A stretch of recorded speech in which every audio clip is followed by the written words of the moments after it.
প্রতিটা গল্পে আমি নিজেকেই দোষী করি। আমি নিজেই দোষী, কারণ আমার কষ্টগুলো আমি নিজে লুকিয়ে রাখি, কাউকে বলি না, কাউকে বলতে চাই না, শুধু নীরবে সহ্য করে যাই। এটাই কি আমার অপরাধ? না, আমি নিজেকে শক্ত মনে করি। আমি কারোর কাছে ভিক্ষা চাই না, আমাকে ভালোবাসা ভিক্ষা দাও, কারণ আমি আল্লাহর উপর বিশ্বাসী। আমাকে যে ঠকায় তাকে আল্লাহ ঠকাবে, আমার কোনো অভিযোগ নেই। আর আল্লাহ যেন তাকে ভালো রাখে, আমি সেই দোয়াই করি, তার ভুল সংশোধন করার সুযোগ আল্লাহ করে দিক। তো সবাই কেমন আছেন? এই যে বৃষ্টি, বন্যা সব ডুবে যাচ্ছে, তাদের জন্য হাহাকার, বুক ফেটে যাচ্ছে। বৃষ্টিতে বাড়িঘর ডুবে গেছে। আমরা তো রাজশাহীতে অনেক উঁচু জায়গায় থাকি, যে চট্টগ্রাম এলাকায় বা আরও বিভিন্ন জায়গায় ডুবে গেছে, তাদের যে কী কষ্ট, সেই কষ্টের কথা মনে হলে বুকটা ফেটে যায়। দেখেন আমাদের রাজশাহী শহর, রাস্তাঘাট একদম ঝকঝক করছে, কোনো পানি নেই, কোনো কিছু নেই। এটা অনেক উঁচু জায়গা, আর যেই সব জায়গায় ডুবে গেছে সেই সবের কষ্ট টিভিতে দেখছি, ফেসবুকে দেখছি, কলিজা ছিদ্র হয়ে যাচ্ছে। আমার বাসার সামনে একটা বৃদ্ধ চেয়ার নিয়ে বসে থাকতো, সারাদিন বসে থাকতো।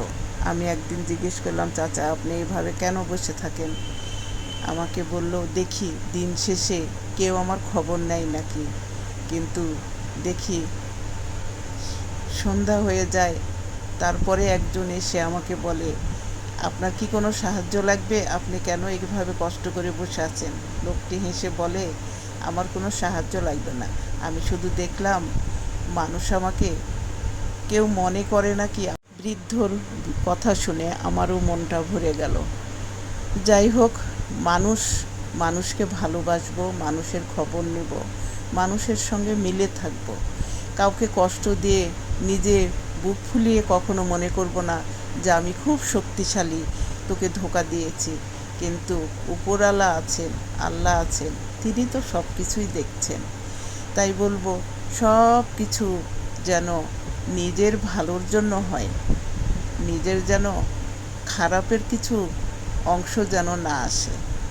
গাছের পানিগুলো হাত দিয়ে ছুঁচ্ছিলাম আর ভাবছিলাম, এরাই আমার বন্ধু, এরাই আমাকে সুখে থাকার চেষ্টা করে, এরাই আমার পাশে থাকে, এরা আমাকে অক্সিজেন দেয়। কথাগুলো ভাবতে ভাবতে সব কিছু ভুলে থাকার চেষ্টা করলেও ভোলা যায় না। অনেক স্মৃতি মন থেকে বারবার কেন যেন উঠে আসে। বারবার মনে হয় পৃথিবীটা কত সুন্দর, কোথাও কত সুন্দর সুন্দর বাড়ি, আর কোথায় বা বন্যাতে ডুবে গেছে। যারা বিত্তবান আছেন অবশ্যই সাহায্যের হাত তাদের দিকে বাড়িয়ে দিবেন।